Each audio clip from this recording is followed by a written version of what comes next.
That when I do my videos, it's a warts and all approach. So we have a wart. It's a fairly large wart because all of the colours here have been determined by this cup. And I got a bit fussy and look what happened. So this is a big wart. Lesson is don't worry about the little things. I thought I'll just nip that little edge off, make it a weeny bit straighter and bang. But don't think of it as, oh my God, major failure. Think of, oh, well, what can I do with that next? Of course, the big issue is this was the only cup of this size and shape that I had in my great big pile of stash.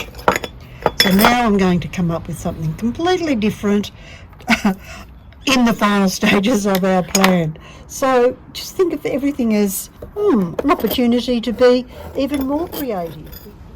I've selected this cup that I'd already cut in one of my previous demos. It even has a hole in the bottom for a plant. That was at least 6 months ago. So I'm going to use that, and you can see it's completely different. So I'll still be putting it here on this bit that doesn't quite fit, but there are advantages to that because this is a mirror and it reflects. You can almost visualise that cup as being round and going in behind the background. It's almost 3D. And of course put the flowers where I intended to put them anyway. So the first thing I'm going to do is glue the cup on and then the flowers. I'm using one of these hybrid glues, which means it's really thick and gluggy, and it takes all the muscles to squeeze it out of a tube. So this is really thick. So it's great for our 3D applications, particularly when it comes to our flowers, and I'll show you how they're constructed. So the first thing I need to do for my cup is to put a bead all the way around the edge, and if I want to, some extra beading around there. If it's not a great fit, I can add more later on because it's hollow. So here we go. I'll try to be as steady as I can. You all know I've got dodgy hands, and it's very difficult for me to do it one-handed. So I'm just going to squish it along. I know you'll all be licking your lips and your tongues will be going in all sorts of directions as you go, oh, she's just not getting it.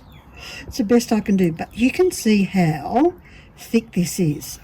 I'm going to have to lie it down and use two hands, otherwise it'll just never happen. Here we go. So it's like one giant big caterpillar along there. Of course I could be sensible and just squeeze some out on a plastic lid and then paint it on. Now how sensible would that be? I bet you're on the floor laughing now. I'll get a little spatula, here we go, and spread it around a little bit, which is what I should have done to begin with, but heck, let's have some fun here. Let's not take it all too seriously. So nice and thick around that edge, and then of course any bits that squish out or get in the way you can tool off within, I think it's about 10 minutes or so. And oops, because I've got way too much there, so I'll just stick it right there. We'll use that in a moment. And we can tool that off, so in about 4 hours I'll come out and scrape the excess off. So I want to make sure that all the holes are plugged up. I'm not worried about the inside. I'm more concerned about the edge and having glue all around the edge. Oh, hopefully you saw all of that and I don't have to cut it. Okay, so once you're satisfied you've got heaps of glue, then you just position it where you want it to be. So I'm going to make it in the middle of that base, squish it down, and then I'm going to come along and clean all of this up. And we're ready to construct our first 3D flower, which is going to be right there where I put the glue. So we'll squeeze in, just stick it on. So here I'm just going to poke my leaves into that great big glob. So this one is going to be behind this one. If I wanted them to be up in the air a little bit, which I might do this one, instead of leaving it to lie there, I might prop it up with something. You prop it up with the heart and you get more of a 3D look. I might prop it up with the other one with a smaller heart. So the thing with your glue choice is to make sure that once you've finished you can't actually see the glue.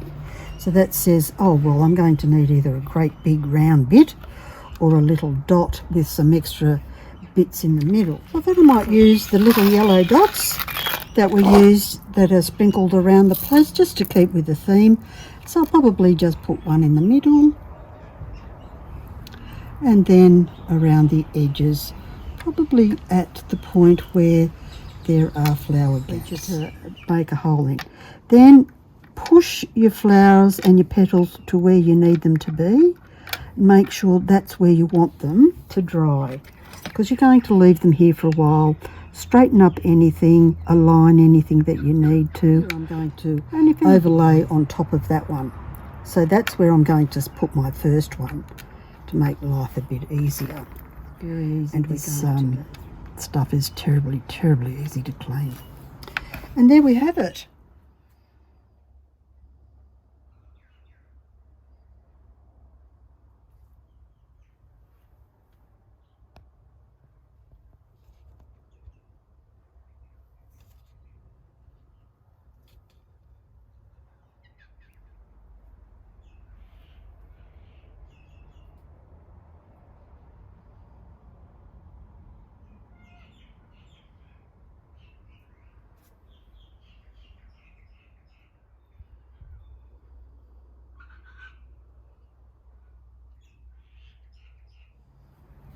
So the tip for this particular video is get a lovely baby wipe to get rid of any of this sort of silicone residue that you've plopped off around on your cup, and it should clean it off. That's before it sets. And it's easy to do on the cup because you don't have to worry about things moving and jiggling. So that'll come off before it's set.